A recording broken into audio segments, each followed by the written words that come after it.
Cada vez que escuchás este sonido, indefectiblemente te trae a Mendoza, estés donde estés, seas de donde seas.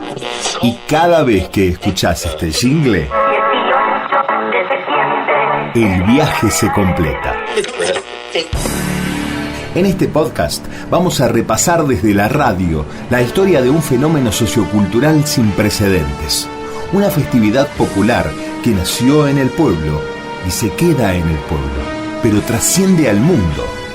La Fiesta Nacional de la Vendimia. Un viaje de sonidos de radio que reflejó y refleja la idiosincrasia social, política, económica y cultural de una región. Más allá de las luces de la fiesta, los quiebres históricos que hacen a Mendoza y a su gente. Anfitriones de la Fiesta Nacional de la Vendimia. Bienvenidos a esta histórica celebración. Bienvenidos a la Fiesta Nacional de la Vendimia.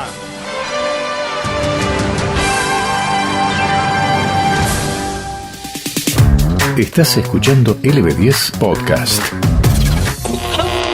Vendimia, la voz del pueblo y de los palcos.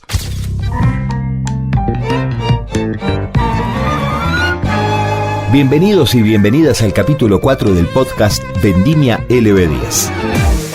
Como te contamos en el capítulo 1, el escenario central de la Fiesta Nacional de la Vendimia no siempre fue el Teatro Griego Frank Romero Day, ya que inicialmente se realizaron en el Parque General San Martín y recién en 1950 se utilizó el teatro en un acto por los 100 años del fallecimiento del general Don José de San Martín. Y para la Fiesta de la Vendimia debieron esperar 13 años. Escuchá lo que nos cuenta la historiadora Elvira Búcolo. Frank Romero Day, este ingeniero, estuvo en el Ministerio de Obras, de Industrias y Obras Públicas durante la gestión de Guillermo Cano, que es cuando se instituye la celebración de la fiesta. Y Cano, entonces, delega en él todo lo que es la organización de la fiesta y demás. Este señor Romero Day había nacido en Mendoza en 1893 y muere en 1950. Él se recibe de ingeniero agrícola en Francia. El teatro, el arquitecto Daniel Ramos Correa lo diseña a pedido de Romero Day, que le piden un gran teatro al aire libre sobre la ladera suroeste del Cerro de la Gloria. Y a partir del año 1941 se empiezan a autorizar inversión de dinero para construir ese teatro. Mire lo que le digo, 1941. En el año 1950 va a ser habilitado para interpretar la cantata a San Martín, porque en el 50 estamos conmemorando los 100 años del fallecimiento de San Martín, 1850-1950. Y esa cantata San Martín, con versos de Leopoldo Marechal, se va a desarrollar allí en ese teatro griego que todavía no había sido inaugurado. Va a tener la presencia del gobernador de ese momento, Blas Brízoli, y del presidente Juan Domingo Perón y Eva Duarte, entre otros invitados. En el año 1963, recién se habilita definitivamente ese teatro. Y se le va por decreto del mismo año, 701, se lo va a denominar Teatro Griego Frank Romero Day. Pero el Frank Romero Day no solo ha sido escenario de expresiones artísticas. ¿Sabes cuántos presidentes democráticos argentinos vinieron a la Fiesta de la Vendimia y cuál fue su participación en ellos?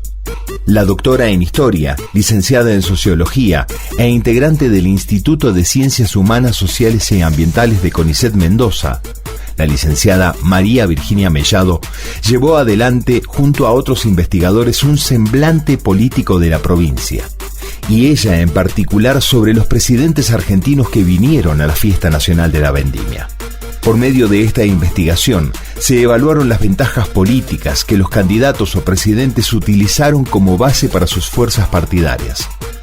El caso de Juan Domingo Perón en la vendimia de 1947 es emblemático, según nos cuenta la doctora Mellado. Tomé la historia política como para ver cuál era la relación entre la nación y las provincias que se visibilizaba en los festejos vendimiales, como muchas veces han venido los presidentes, ministros, vicepresidentes, y justamente es un momento de significación de la política. Eso es lo que un poco muestro en ese artículo que salió en el libro del 2018. Por ejemplo, la vendimia ha servido para ratificar o validar ciertos liderazgos nacionales. También los candidatos a presidente han utilizado la vendimia para hacer campaña política. Han habido manifestaciones callejeras, como por ejemplo el tema del uso del agua, ciertos acuerdos intersectoriales entre entidades vitivinícolas y la negociación con las políticas económicas. Así que bueno, en realidad la vendimia siempre ha servido como un espacio para poder ver esas negociaciones entre la nación y la provincia. En ese trabajo tomamos los casos más significativos por ahí que podían iluminar esto de ver cómo se negociaban las posiciones entre nación y provincia. La visita de Perón fue una de las más importantes en ese sentido, porque en 1947 él viaja con Eva Perón. Si bien participan en todos los festejos vendimiales, la razón, digamos, última de esa visita tenía que ver con la organización de las fuerzas partidarias, ¿no?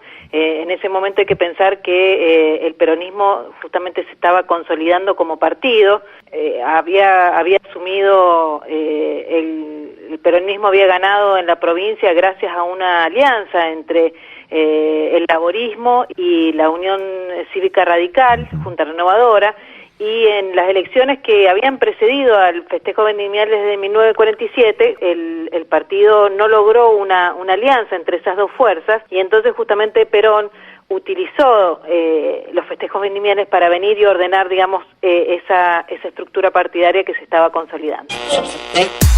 En particular, este festejo ha permitido colocar en el centro de la escena las relaciones entre nación y provincia. Bajo un esquema federal de poder, la vendimia se ha erigido en un acontecimiento donde estas entidades negocian posiciones de autonomía o delegación.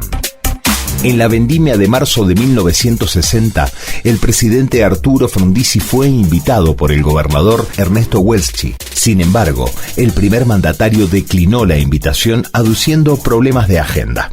La negativa de Frondizi se debió a no querer exposición ante la opinión pública mendocina por la coyuntura que estaba marcada ante el descalabro en la industria fruti-hortícola y la política de hidrocarburos que impulsó el gobierno nacional. En la vendimia de 1962, el presidente Frondizi participó de los actos vendimiales durante el gobierno del demócrata Francisco Gabrieli, según detalla la licenciada Mellado. Han habido muchos casos que se les ha cursado la invitación y justamente porque como es una visibilización en la escena pública y los presidentes no han querido exponerse a esa visibilización. En los años 60 fue el caso de Frondizi, por ejemplo, que Ernesto Welschy invitó en ese momento a Frondizi, que era de su misma extracción partidaria, de la UCRI. Él no quiso venir porque para él, había ciertos conflictos con algunos sectores, sobre todo la parte de los hidrocarburos, digamos, del sector económico vinculado a los hidrocarburos, que quisieron que finalmente el presidente se negara a esa invitación. 2 años más tarde, en 1962, ahí sí aceptó, ya invitado por el gobernador Gabrieli en ese momento, porque ya su coalición, digamos que lo había llevado al poder, se estaba prácticamente desmoronando y fue una manera también de tratar de unificar o de buscar nuevos apoyos en ese momento de cierta debilidad. Pero los procesos políticos modificaron en algo a la fiesta de la vendimia. Fueron escenario propicio para el sector vitivinícola. Durante el proceso militar que inició en 1976, tomó la escena un escándalo económico-político que hirió a los productores. La caída del Grupo Greco, que siguió durante el proceso democrático que se restituye en 1983 en Argentina con el doctor Raúl Alfonsín, quien vino a Mendoza en 1984, donde los asistentes al teatro griego dieron su apoyo a la figura política como emblema de la democracia. Pero escuchá a la doctora en Historia del CONICET, María Virginia Mellado.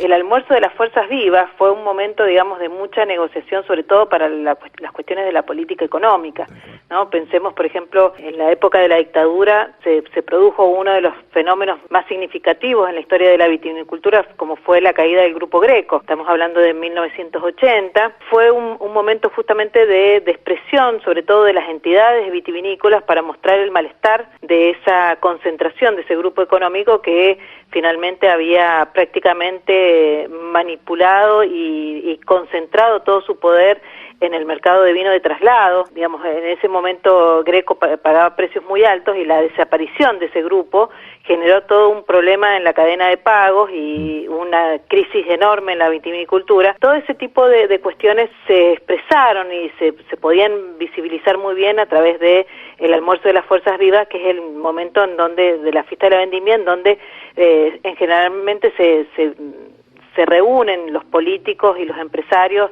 para establecer negociaciones sobre la política económica. El año 1984 fue muy particular porque justamente vino Alfonsín a los festejos en el anfiteatro Fran Romero Day. Allí claramente la opinión pública mendocina, el público mendocino plebiscitó en algún sentido el liderazgo político de Alfonsín. Se puede ver claramente, digamos, el acompañamiento de la gente, de todas las personas que estaban ahí en el anfiteatro con los pañuelos blancos, ¿no?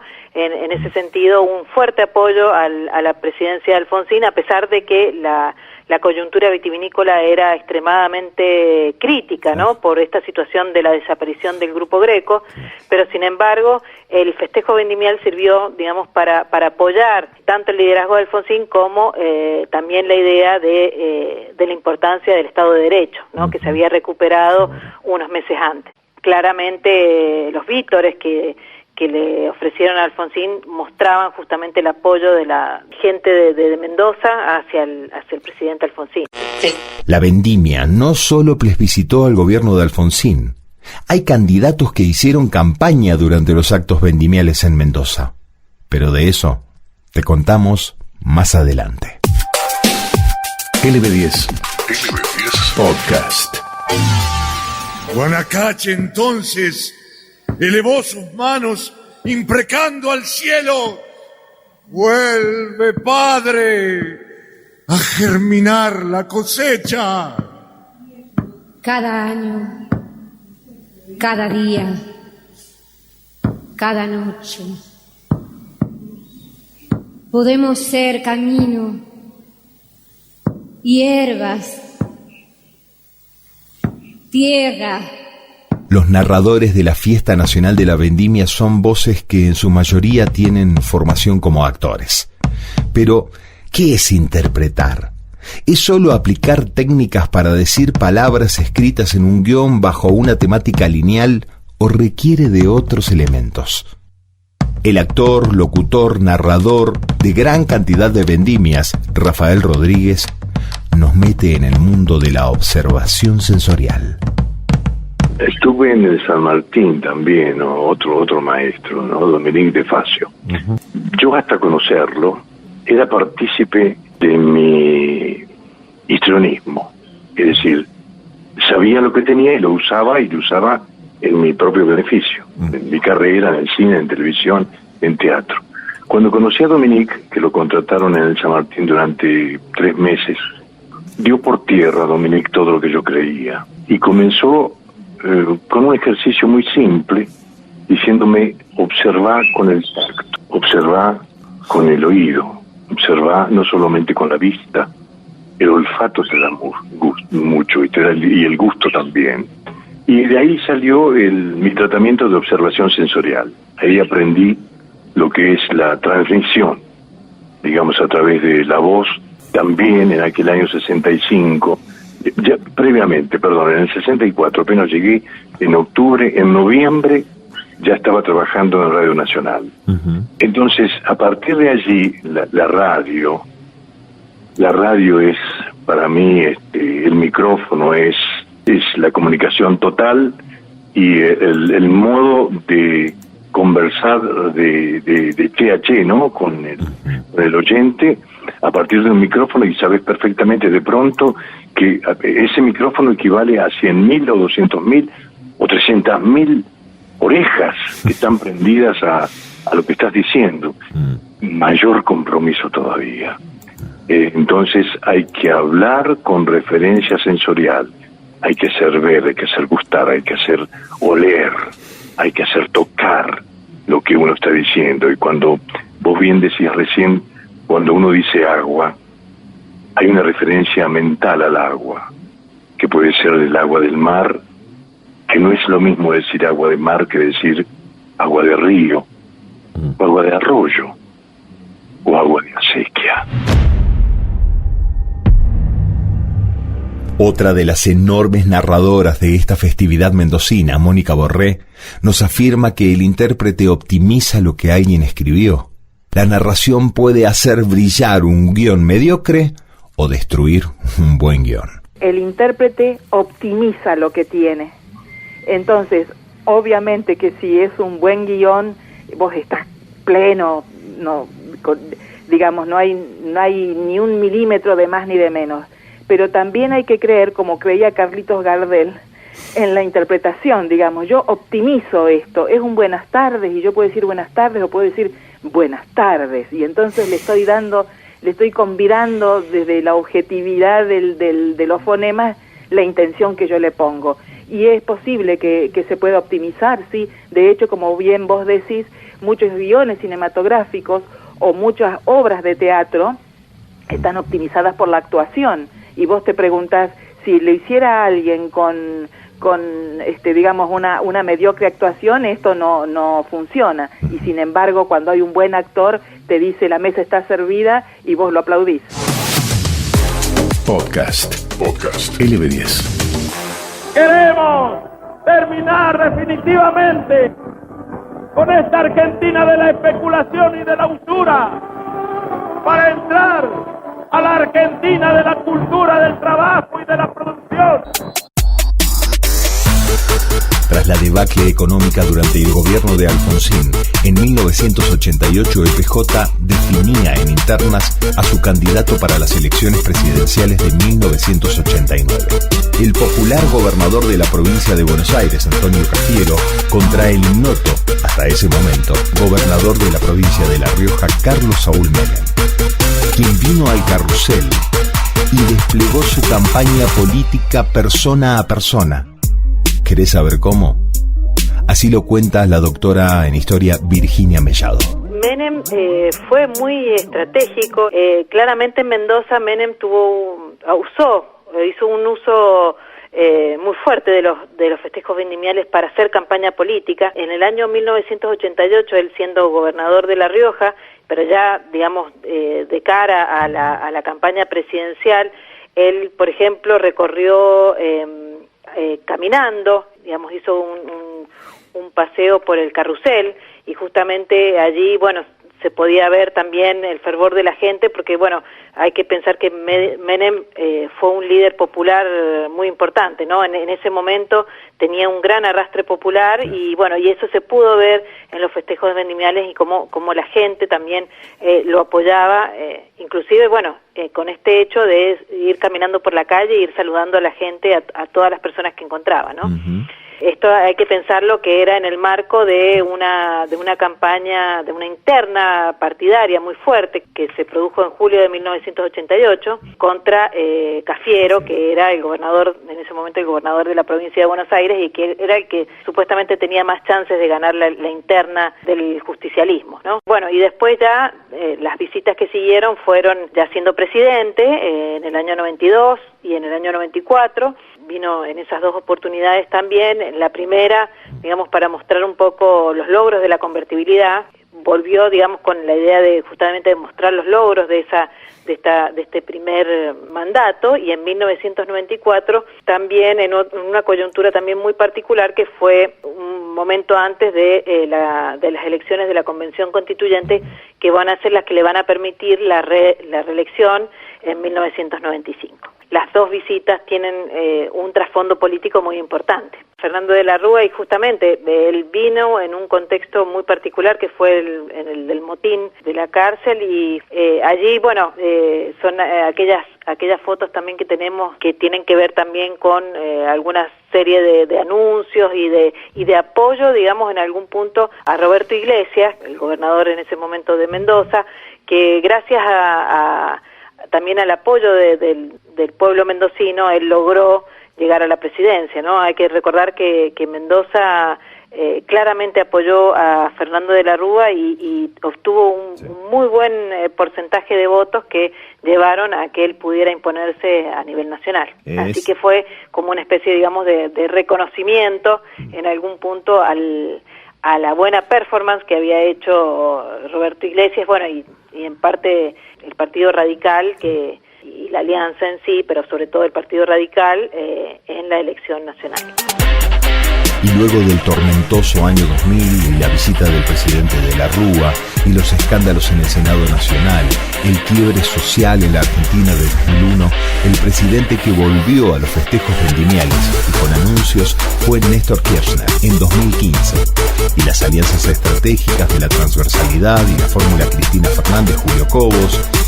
Y así vino la etapa presidencial de Cristina Fernández, quien vino a Mendoza. Todo esto en la charla con la doctora Mellado. Generalmente también los festejos vendimiales han servido para ese tipo de cosas, ¿no? No solamente para inaugurar obra pública, sino también para anunciarla.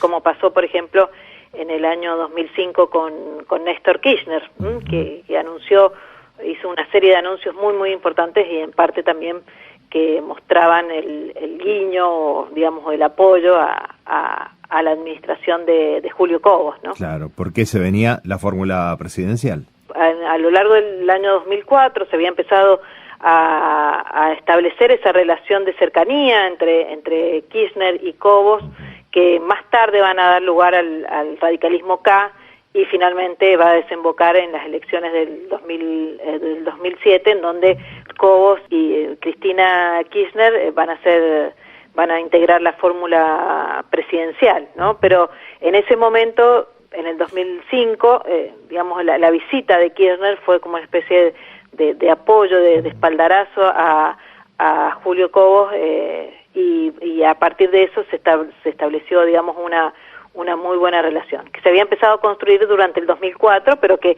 en los festejos vendimiales del 2005 queda muy visible, digamos, para la opinión pública, esa buena relación. En el relato he tratado de mostrar algunos casos más significativos, justamente, pero bueno, también han habido otros casos que han intentado no venir, porque, por ejemplo, era una especie de, al ser, digamos, un acto público, es una especie de plebiscito de ciertos liderazgos, ¿no? Claro. Que fue como un poco lo que también pasó con Mauricio Macri en los últimos años, ¿no?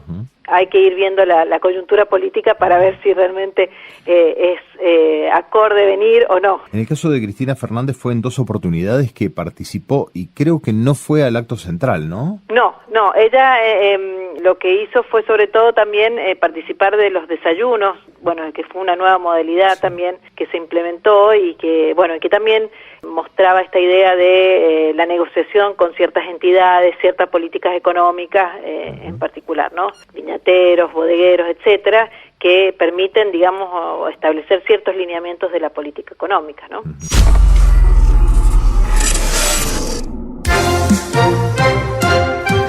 El gobernador de la provincia, Francisco Pérez, decidió no participar del tradicional almuerzo de la vendimia en la bodega Los Toneles este mediodía.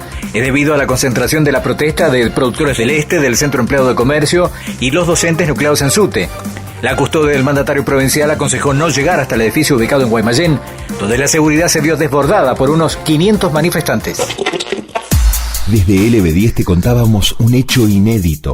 El sábado 8 de marzo de 2014, donde el gobernador Francisco Pérez no asistió al almuerzo vendimial. Por la noche, en el Teatro Griego, el mandatario se refirió a las protestas.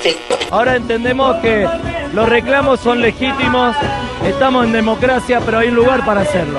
No hay problema que vayan a la explanada de Casa de Gobierno, que vayan a la Subsecretaría de Trabajo, pero no se puede faltar el respeto a un evento que se hace una vez al año y donde hay muchas expectativas, no solamente provinciales. ¿Es además la fiesta de la vendimia un termómetro político para los gobernadores e intendentes de la provincia? Durante el carrusel de 2014, el gobernador Francisco Pérez fue abordado por protestas de diferentes sectores y en la noche del acto central fue abucheado por parte del público en el Teatro Griego. Esto, según nos indica la doctora en Historia Virginia Mellado, de alguna manera plebiscita las gestiones de la política local. A los gobernadores de provincia, según lo que vos tenés en tu estudio como historiadora, ¿los beneficia, es un plebiscito también para ellos el Teatro Griego y demás?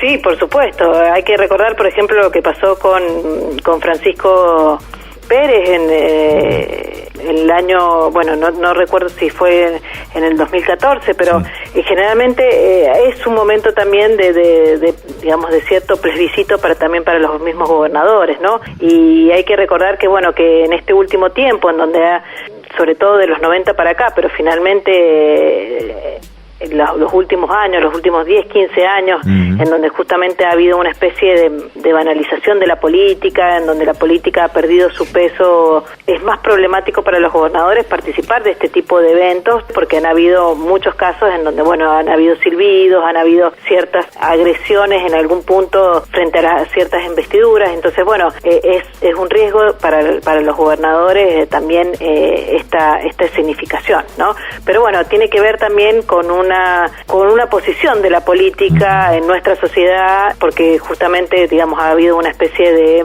de menosprecio de la política en los últimos tiempos, ¿no? Como una herramienta para poder transformar la sociedad. Se ha podido visualizar esta pérdida de importancia de la política como instrumento para mejorar nuestras sociedades, ¿no? LB10 Podcast. Desde ese momento las autoridades provinciales no son presentadas en el escenario de vendimia e ingresan en el momento en que se apagan las luces para el inicio del acto artístico. Todos estos acontecimientos políticos, sociales, empresariales han sido contados por la radio en más de 80 ediciones de la fiesta de la vendimia. En el año 2021, edición especial de la vendimia, se unieron dos acontecimientos históricos en el aire de la radio. El desayuno de Coviar, Corporación Vitivinícola Argentina, con la etapa reina de alta montaña en la Vuelta Ciclística de Mendoza, Vuelta Ciclista, según indica la marca institucional de la competencia. Pocos son los que se quieren arriesgar a lo que pueda llegar a ocurrir. Obviamente tampoco son adivinos de lo que pueda traer el presidente en sus anuncios. Está en marcha la séptima etapa reina de la Vuelta de Mendoza. Ese momento fue transmitido en simultáneo por la radio, uniendo dos pasiones de Mendoza. Como en los últimos 90 años, la radio de Mendoza, LB10, acompaña desde AM, FM, por internet, cada uno de los momentos que hacen a la historia de la provincia. Es por esto que LB10 suma experiencia, capacidad humana y técnica y está en todos lados. Donde un mendocino se encuentre, la radio está. Esto es LB10 Podcast. En el próximo capítulo del podcast te vamos a contar sobre una de las suspensiones en la Fiesta Nacional de la Vendimia provocada por un golpe de Estado. Un aporte de la locutora y oyente de este registro, Gloria Braschi. No dejes de comentar y déjanos tu mirada sobre lo que contamos aquí. LB10 Podcast. En el próximo capítulo del podcast te vamos a contar sobre una suspensión de la Fiesta Nacional de la Vendimia por un golpe de Estado, según nos aportó la locutora y oyente de este registro, Gloria Braschi. Fiesta Nacional de la Vendimia. Y cuando yo les dije, mendocinos de pie, se pararon todos, uno a uno, y no lo podía creer. Ahí sí tenía miedo.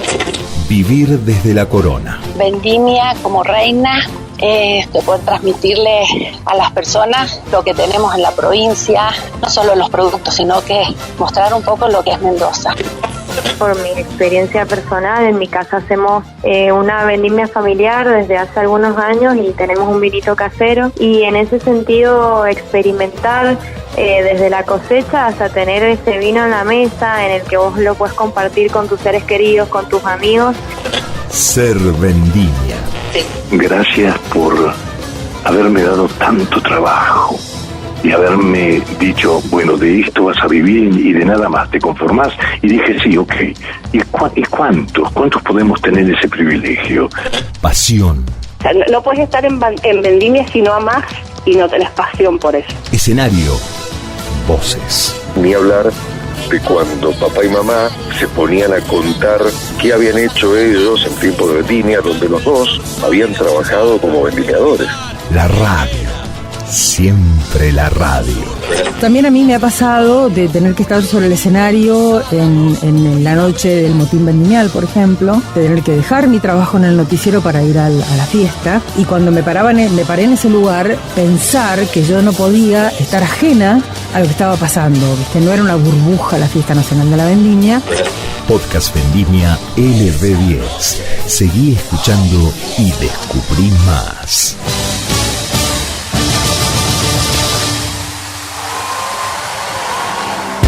Encontrá este y todos nuestros contenidos sonoros en lb10.com.ar.